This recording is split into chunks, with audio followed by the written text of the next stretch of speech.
Continuando con nuestro libro de El Enigma Espinosa de Irving D. Yalom, vamos a continuar y vamos a ir al capítulo número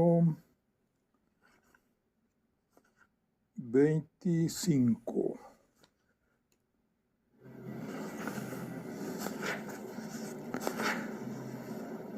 Ámsterdam, 1658.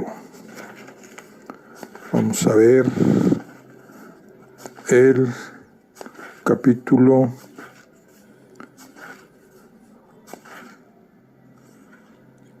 25.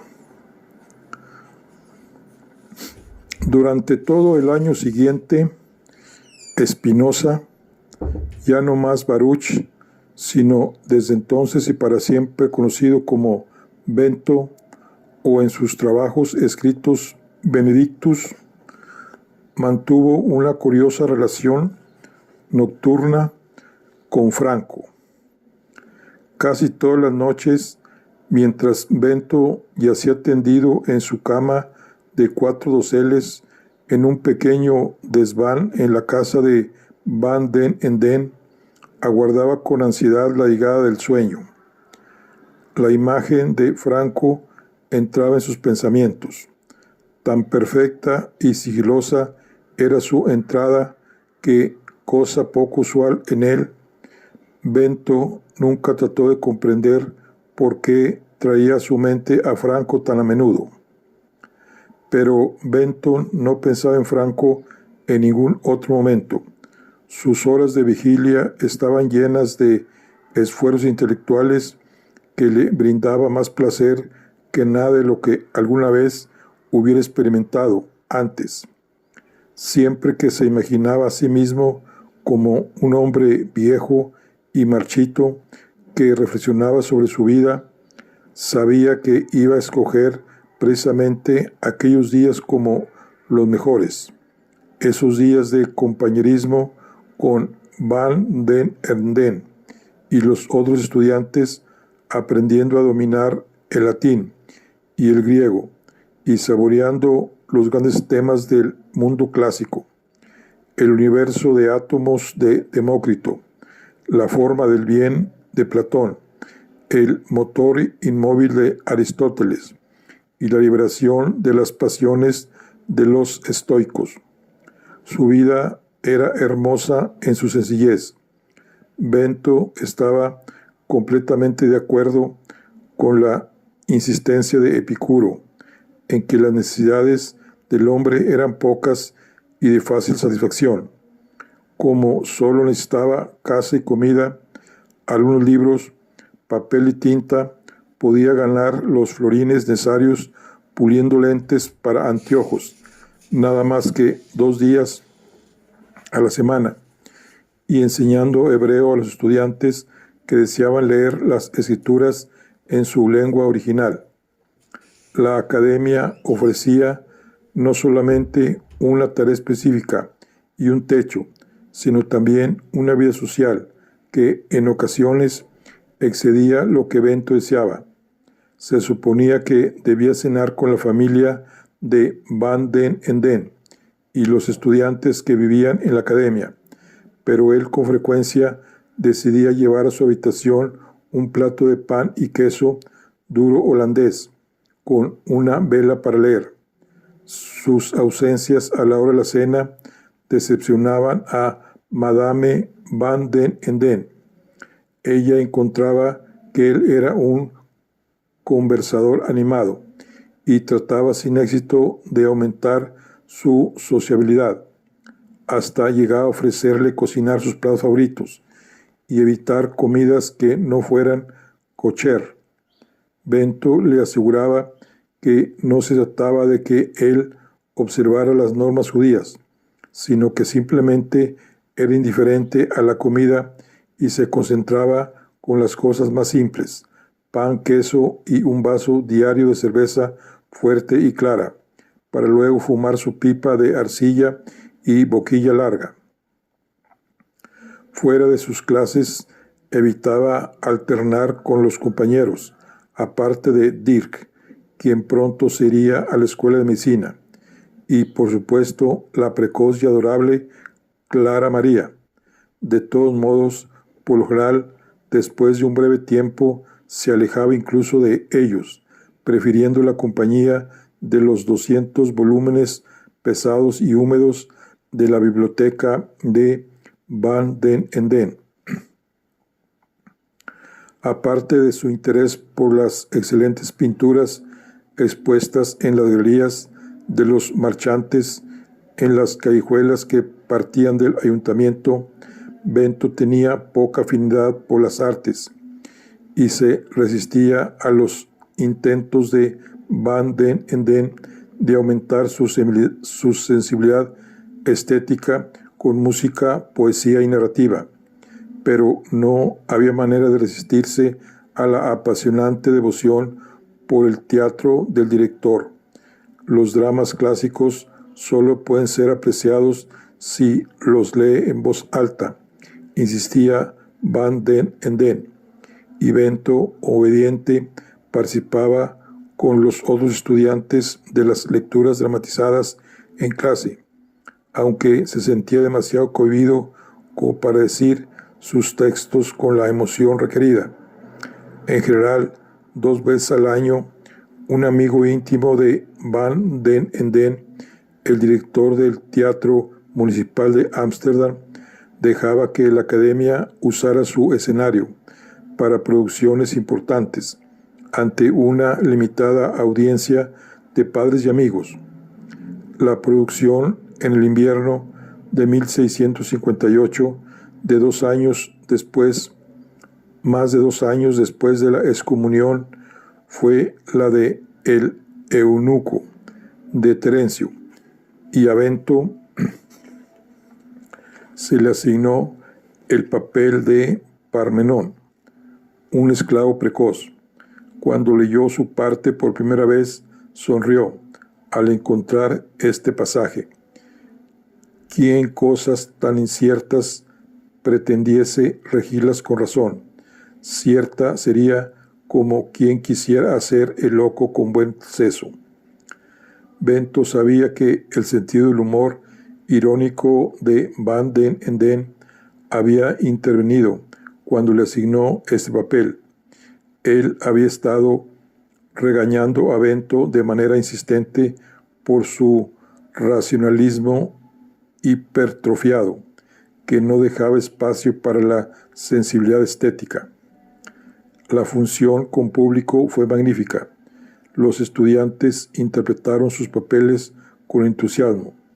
La audiencia se rió muchas veces y aplaudió largamente, aunque poco comprendían del diálogo en latín.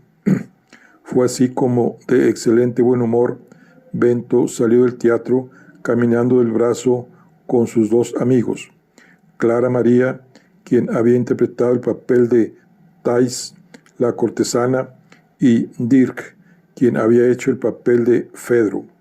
De pronto, desde las sombras salió un hombre, frenético y con ojos enloquecidos, quien, blandiendo un largo cuchillo de carnicero, gritaba en portugués: «Hereje, hereje, hereje, hereje».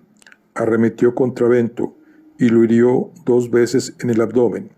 Dirk forcejeó con el atacante, arrojándolo al suelo, mientras Clara María corrió a ayudar a Bento y le tomó la cabeza entre sus brazos. De contextura ligera, Dirk no era oponente para el atacante, quien rápidamente lo apartó y se perdió en la oscuridad, cuchillo en mano.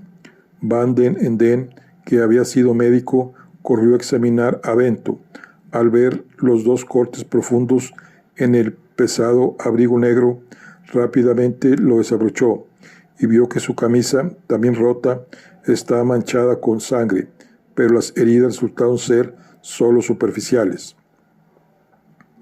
En estado de conmoción, Bento, apoyado en Van den Enden y en Dirk, pudo caminar las 3 cuadras que lo separaban de su casa y subir lentamente las escaleras hasta su habitación. Con muchas arcadas tragó una pócima de valeriana preparada por su maestro y médico.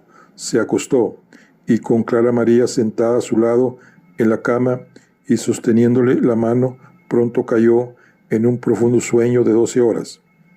Al día siguiente, el desorden reinaba en la casa. Por la mañana temprano aparecieron a la puerta las autoridades municipales buscando información sobre el atacante, y más tarde llegaron 2 criados portando notas de padres indignados que criticaban a Van den Enden no solo por montar una escandalosa pieza de teatro sobre sexualidad y travestismo, sino también por permitir que una mujer joven, su hija, interpretara un papel y para colmo de males el de una cortesana. El maestro, sin embargo, se mantuvo notablemente plácido, no más que plácido, se divertía con las cartas y se rió entre dientes pensando en cuánta gracia le habría hecho a Terencio aquellos padres calvinistas indignados. Pronto su buen humor calmó a la familia y el director volvió a sus clases de enseñanza del griego y de los clásicos. Arriba en la guardilla, a Bento lo atormentaba la ansiedad y apenas sí podía tolerar la fuerte presión en el pecho.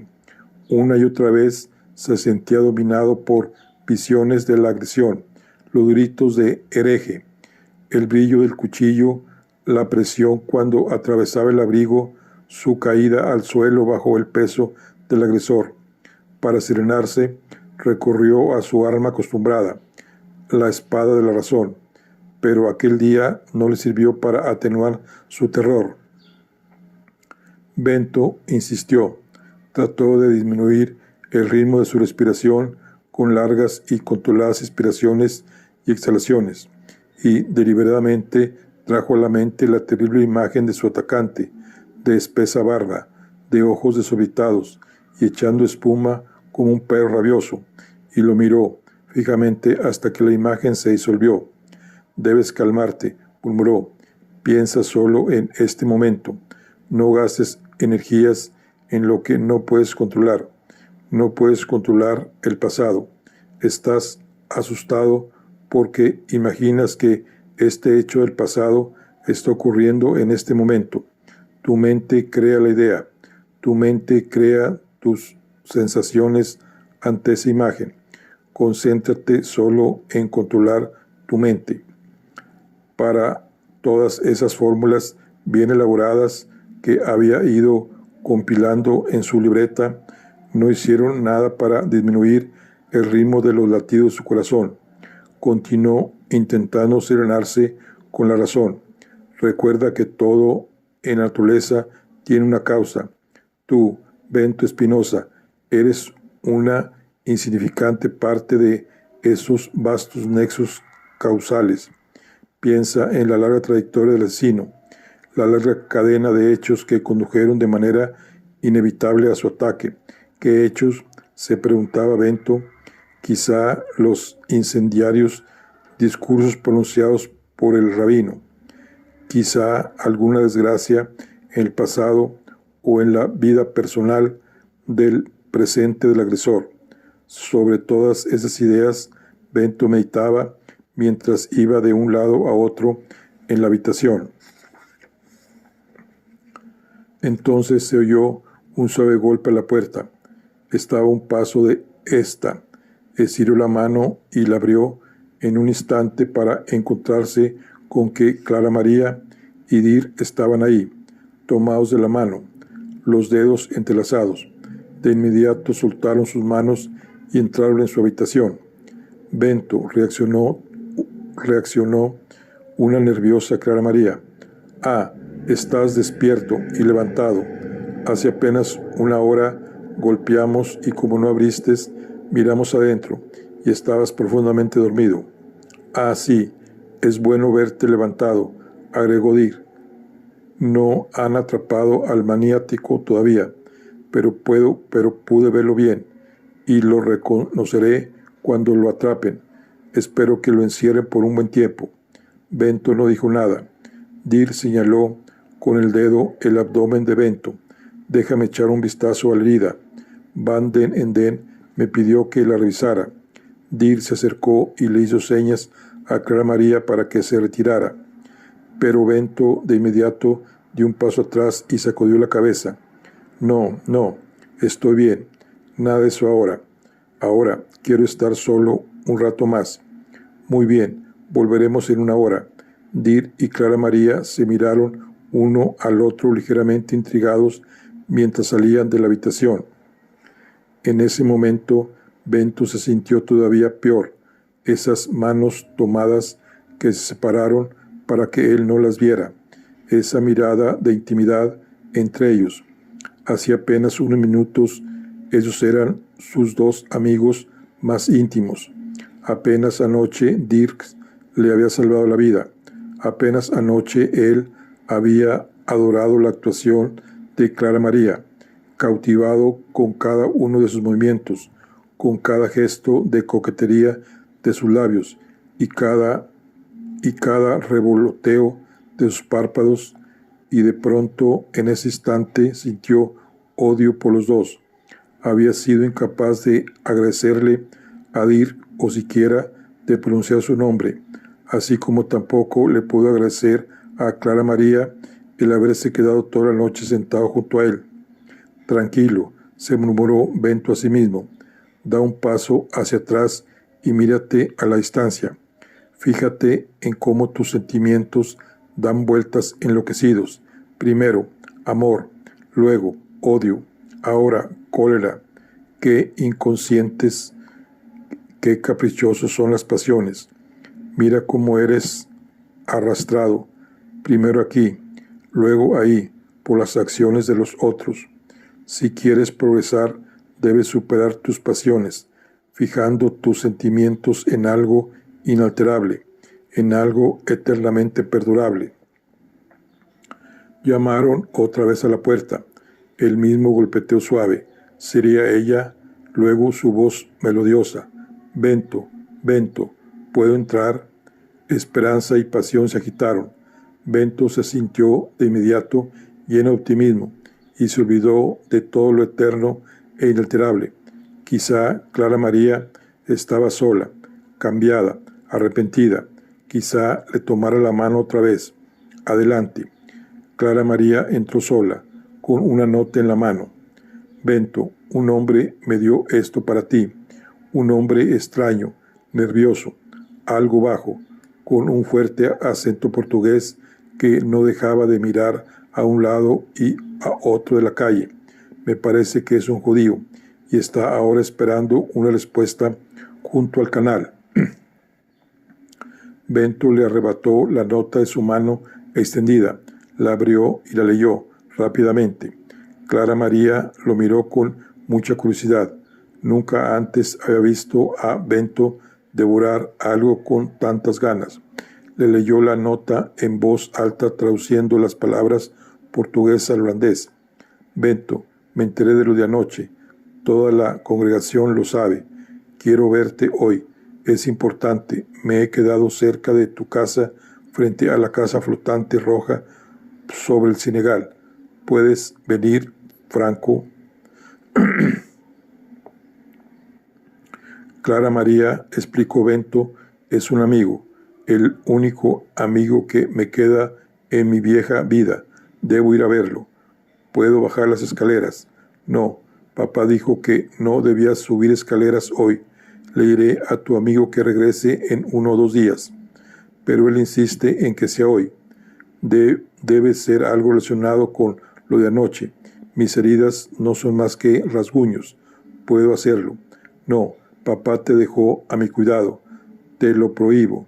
Lo traeré aquí arriba. Estoy segura de que papá no se opondría. Bento asintió con la cabeza. Gracias, pero fíjate que las calles estén vacías. Nadie debe verlo entrar. Mi excomunión prohibió a todo judío que me dirigiera la palabra. No debe ser visto visitándome. 10 minutos después, Clara María volvió con Franco. Bento, ¿en cuánto tiempo regreso para acompañarlo? Al no recibir respuesta de ninguno de los dos hombres, completamente concentrados en mirarse uno al otro, se retiró discretamente. Estaré en la habitación de al lado. Al escuchar el ruido de la puerta al cerrarse, Franco se acercó y agarró a Bento firmemente por los hombros. ¿Estás bien, Bento? Ella me dijo que tu herida no es grave. No, Franco, un par de rasguños aquí, señaló sobre el estómago, pero un corte profundo muy hondo aquí. Se señaló la cabeza. Qué alivio verte. Para mí también. Sentémonos aquí. Le indicó la cama donde se acomodaron mientras Franco continuó. Primero se corrió la noticia en la congregación de que habías muerto, derribado por Dios. Fui a la sinagoga y el ánimo ahí era de júbilo. La gente decía que Dios había escuchado sus llantos y había hecho justicia. Yo estaba fuera de mí por la angustia, y fue recién cuando hablé con los funcionarios de policía que registraban el vecindario buscando al asesino, que me enteré de que estabas herido, y por supuesto no por la mano de Dios, sino por un judío loco. ¿Quién es él? Nadie lo conoce, o por lo menos nadie dice conocerlo. He oído decir que es un judío que acaba de llegar a Ámsterdam.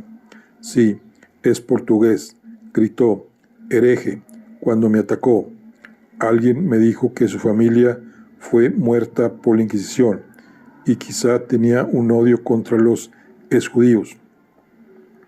Algunos exjudíos en España y Portugal se han convertido en los enemigos más grandes de los judíos, sacerdotes que ascienden rápidamente ayudando a los inquisidores a no dejarse engañar por subterfugios. Aja, ahora la red causal se hace más clara. La red causal, Franco, es bueno estar contigo otra vez. Siempre me gusta la manera en que me detienes y pides una aclaración. Simplemente quiero decir que todo tiene una causa. Incluso este ataque, sí, todo está sujeto a las leyes de la naturaleza. Y es posible, por medio de nuestra razón, entender esta cadena de causalidad. Creo que esto es válido no solo para los objetos físicos, sino también para todo lo humano, y me estoy embarcando ahora en el proyecto de tratar las acciones, los pensamientos y los apetitos humanos simplemente como si fueran un asunto de línea, planos y cuerpos. Me estás diciendo que podemos conocer la causa de todo pensamiento, de todo apetito, de todo capricho, de todo sueño. Bento asintió con un gesto. Eso quiere decir que no podemos simplemente decidir tener ciertos pensamientos, que no puedo decir girar mi cabeza para un lado y luego para el otro, que no tenemos libertad de simplemente elegir. Eso es exactamente lo que quiero decir. El hombre es una parte de la naturaleza y por lo tanto sujeto a la red causal de la naturaleza. Nada en la naturaleza, incluyéndonos a nosotros mismos, puede simplemente decir por qué si iniciar determinada acción. No puede haber ningún dominio separado dentro de su dominio. Ningún dominio separado dentro de un dominio. Estoy perdido otra vez. Franco, hace más de un año desde que hablamos por última vez, y aquí estoy yo, de inmediato hablando de filosofía en lugar de preguntarte todo sobre tu vida. No, nada más importante para mí que hablar de este modo contigo. Soy como un hombre que se muere de sed y encuentra un oasis. El resto puede esperar. Háblame del dominio dentro de un dominio. Quiero decir que, dado que el hombre en todos los sentidos es una parte de la naturaleza, es incorrecto pensar que el hombre interrumpe, más bien sigue el orden de la naturaleza. Es incorrecto suponer que él o que cualquier ente en la naturaleza tiene libre albedrío. Todo lo que hacemos está determinado por causas exteriores o interiores. ¿Recuerdas cómo te demostré antes que Dios o la naturaleza no escogió a los judíos? Franco asintió con la cabeza. Por eso también es verdad que Dios no eligió a la humanidad para que fuera especial, para que estuviera fuera de las leyes de la naturaleza. Esa idea, creo, no tiene nada que ver con el orden natural, sino que proviene de nuestra profunda necesidad de ser especiales, de ser inmerecedores. Creo ir entendiendo lo que quieres decir. Es un pensamiento gigantesco. No hay libre albedrío. Soy escéptico. Quiero refutarlo. ¿Ves? Creo que soy libre en mi decisión de decir. Quiero refutarlo, pero no tengo ningún argumento para ofrecer. Para cuando nos encontremos la próxima vez, ya habré pensado en alguno. Pero tú estabas hablando del asesino y de la red causal cuando te interrumpí. Por favor, continúa, Bento. Creo que es una ley de la naturaleza reaccionar ante todo una clase de cosas del mismo modo. Este asesino, probablemente enfurecido por el duelo por su familia, se enteró de que yo era un exjudío y me clasificó junto con los otros exjudíos que le hicieron daño a su familia. Tu línea de razonamiento tiene sentido, pero también debe incluir la influencia de otros que pueden haberlo alentado a hacer esto. Esos otros están también sujetos a la red casual, agregó Bento. Franco hizo una pausa a la vez que asentía con la cabeza. ¿Sabes lo que pienso, Bento? Bento lo miró con expresión de sorpresa. Pienso que este es un proyecto de toda una vida. En eso estamos totalmente de acuerdo. Y estoy dispuesto, más que dispuesto, a dedicar mi vida a este proyecto. Pero, ¿qué estabas por decir de la influencia de los otros sobre el asesino? Creo que los rabinos instigaron esto y dieron forma a los pensamientos y las acciones de tu agresor. Hay rumores que dicen que en este momento lo están escondiendo en el sótano de la sinagoga. Creo que los rabinos querían tu muerte para que sirviera de advertencia a los feligreses sobre los peligros de cuestionar la autoridad rabínica. Voy a informar a la policía dónde podría estar escondido. No, Franco, no hagas eso. Piensa en las consecuencias. El ciclo de pesar, cólera, venganza, castigo y más castigo será interminable y al final te arrastrará a ti y a tu familia. Escoge un sendero religioso. Franco se mostró sorprendido. ¿Religioso? ¿Cómo puedes usar la palabra religioso? Me refiero a un sendero moral, a una ruta virtuosa. Si deseas cambiar este ciclo de la angustia, debes conocer a este asesino, sugirió Bento. Confórtalo, alivia su pesar, trata de sacarlo de la superstición. Franco asintió lentamente con la cabeza. Permaneció sentado en silencio mientras digería las palabras de Bento y luego dijo: Bento, volvamos a lo que dijiste antes sobre la profunda herida en tu cabeza. ¿Cuán grave es esa herida?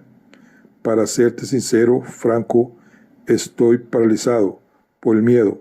Siento que la tensión de mi pecho está a punto de estallar. No puedo serenarme, aunque he estado esforzándome en ello toda la mañana. Esforzándote como precisamente lo que te he estado diciendo, recordándome a mí mismo que todo tiene una causa y que le ocurrió necesariamente. ¿Qué significa necesariamente? Dados todos los factores que han existido antes, este incidente tenía que ocurrir. No había manera de evitarlo. Y una de las cosas más importantes que he aprendido es que es poco razonable tratar de controlar cosas sobre las que no tenemos control. Estoy convencido de que este es un pensamiento verdadero, pero la imagen de este ataque regresa para perseguirme una y otra vez. Bento se detuvo por un momento, cuando sus ojos se iluminaron, al fijarse en su abrigo cortado. En este momento se me acaba de ocurrir que la imagen de ese abrigo ahí, sobre la silla, puede estar agravando el problema. Es un gran error dejarlo ahí. Debo deshacerme de él completamente. Por un instante pensé en ofrecértelo a ti, pero por supuesto tú no puedes ser visto con ese abrigo. Era el abrigo de mi padre, y lo reconocerían fácilmente. No estoy de acuerdo. Sacarlo de la vista es una mala idea.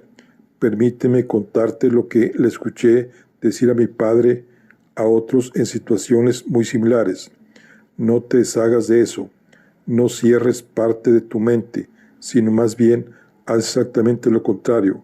Por lo tanto, Bento, te sugiero que lo cuelgues siempre directamente a la vista, en algún lugar donde lo veas siempre para recordarte el peligro que enfrentas.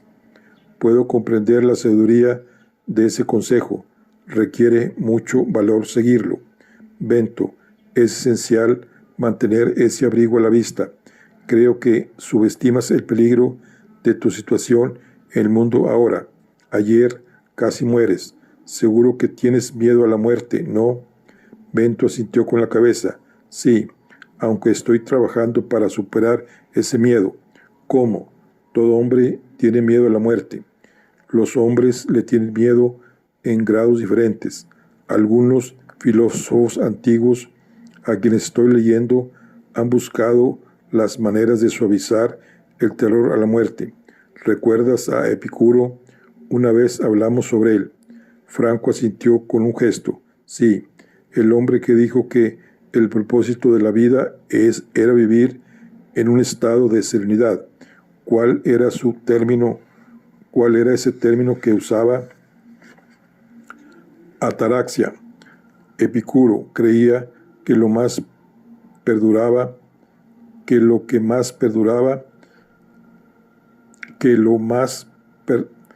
Epicuro creía que lo que más perturbaba la ataraxia era nuestro miedo a la muerte, y les enseñó a sus discípulos algunos argumentos fuertes para disminuirlo. ¿Cuáles son? Su punto de partida es que no hay ninguna vida después de la muerte, y que no tenemos nada que temer de los dioses después de la muerte. Luego dijo que la muerte y la vida nunca podían coexistir. En otras palabras, donde está la vida, la muerte no está, y donde está la muerte, la vida no está. Eso parece lógico, pero dudo que brinde calma en medio de la noche cuando uno despierta de una pesadilla donde uno muere. Epicuro tiene todavía otro argumento, el argumento de la simetría, que puede ser más fuerte todavía. Postula que el estado de no ser después de la muerte es idéntico al estado de no ser antes del nacimiento. Y aunque tenemos miedo a la muerte, no tenemos temor cuando pensamos en ese estado anterior e idéntico. Por lo tanto, no tenemos razón de tener miedo a la muerte tampoco. Franco respiró hondo. Eso atrae mi atención.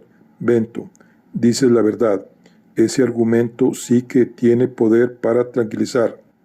Que un argumento tenga poder para tranquilizar se apoya en la idea de que ninguna cosa en sí misma y por sí misma es realmente buena o mala, agradable o temible.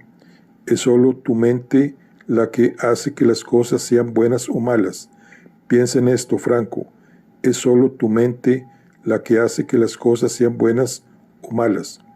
Esa idea tiene verdadero poder y estoy convencido que proporciona la clave para curar mi herida.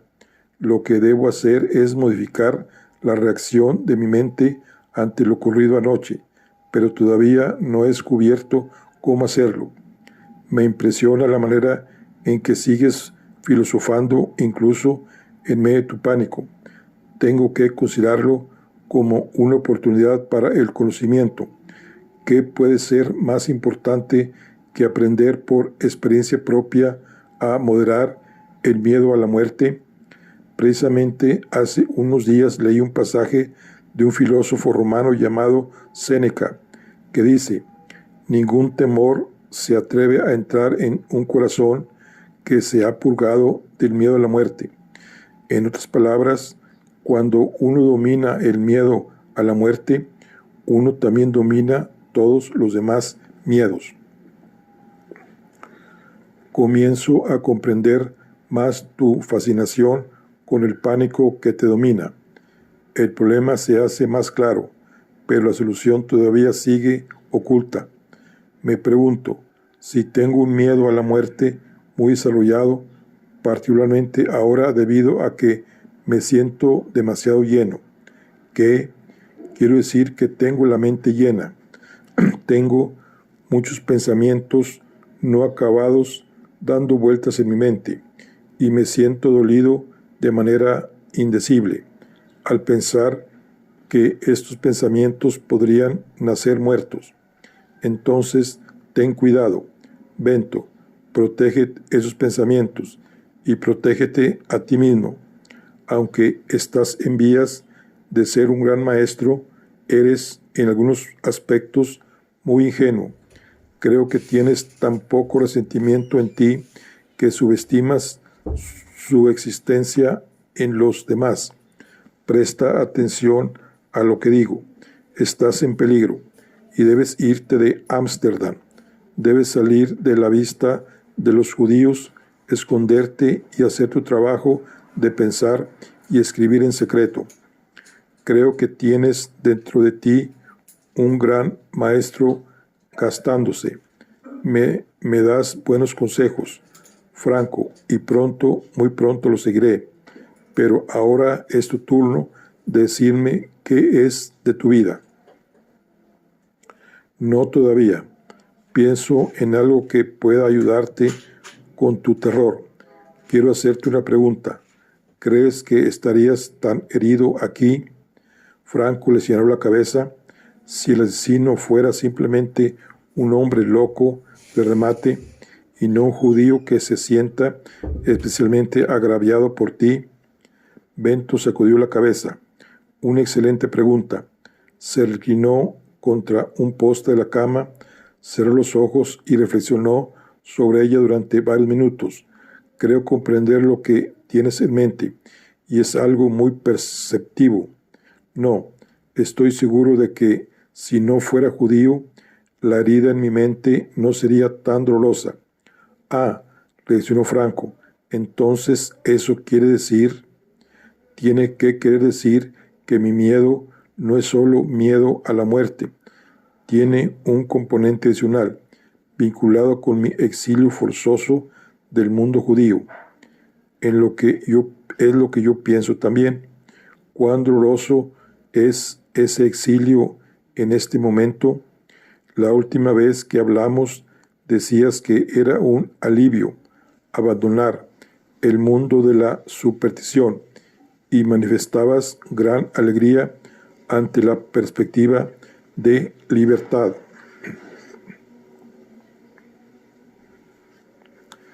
Efectivamente, y ese alivio y esa alegría todavía sigue conmigo, pero solamente en mi vida de vigilia. Ahora llevo 2 vidas.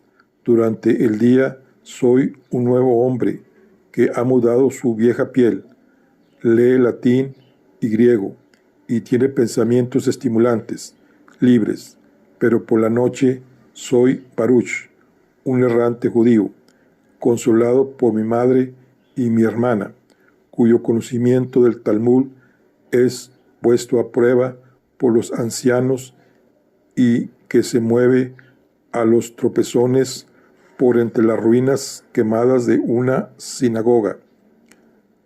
Cuando más me alejo de la vigilia total y consciente, más retrocedo hacia mis orígenes y me aferro a esos fantasmas de mi infancia. Y esto podría sorprendente, Franco, casi todas las noches mientras estoy tendido en esta cama, a la espera del sueño, tú me visitas. Espero ser un buen invitado, mucho mejor de lo que tú podrás jamás imaginar. Te invito a entrar porque me traes consuelo, y eres un buen invitado hoy.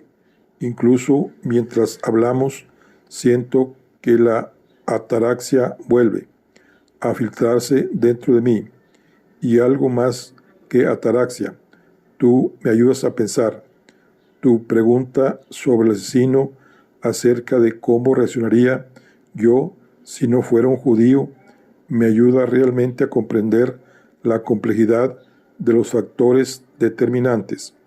Y ahora sé que debo atender con mayor profundidad los antecedentes y considerar los pensamientos no totalmente conscientes, los pensamientos nocturnos, tanto como los pensamientos a la luz del día. Gracias por eso. Franco sonrió feliz y apretó el hombro de Bento. Y ahora, Franco, debes contarme qué es de tu vida. Mucho ha ocurrido, aunque en mi vida hay menos aventuras que en la tuya. Mi madre y mi hermana llegaron un mes después de tu partida y encontramos, con la ayuda de la sinagoga, una pequeña casa no lejos de tu negocio de importaciones.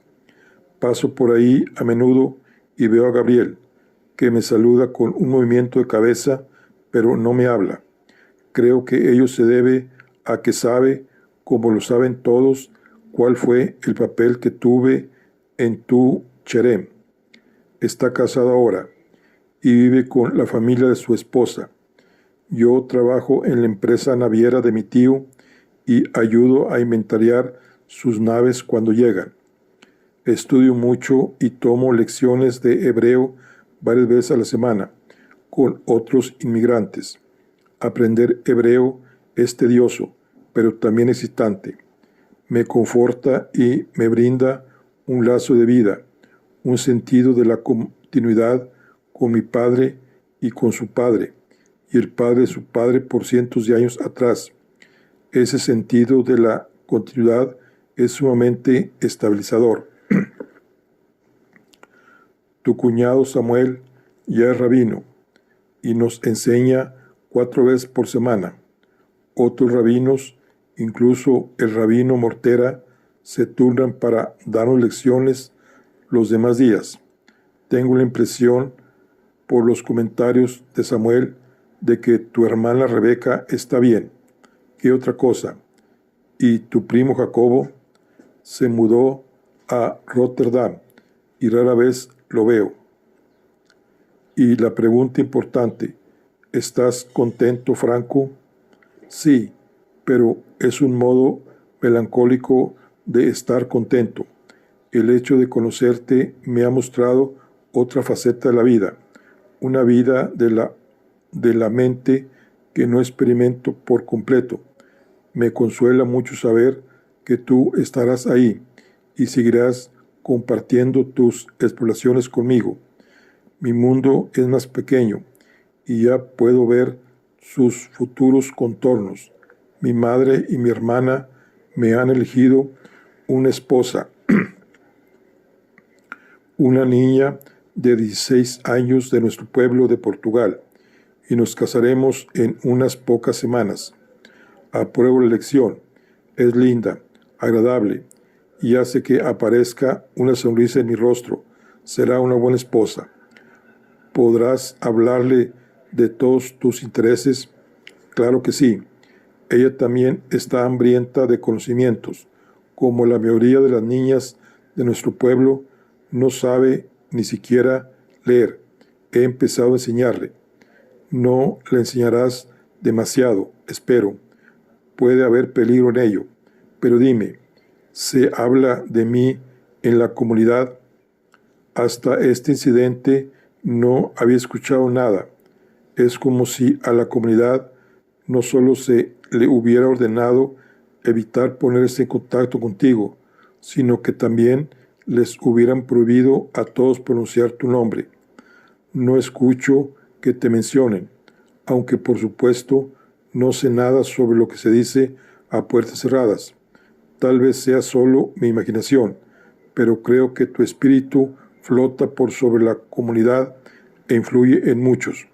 Por ejemplo, nuestras sesiones de enseñanza del hebreo son extraordinariamente intensas y no permiten cuestionamiento alguno.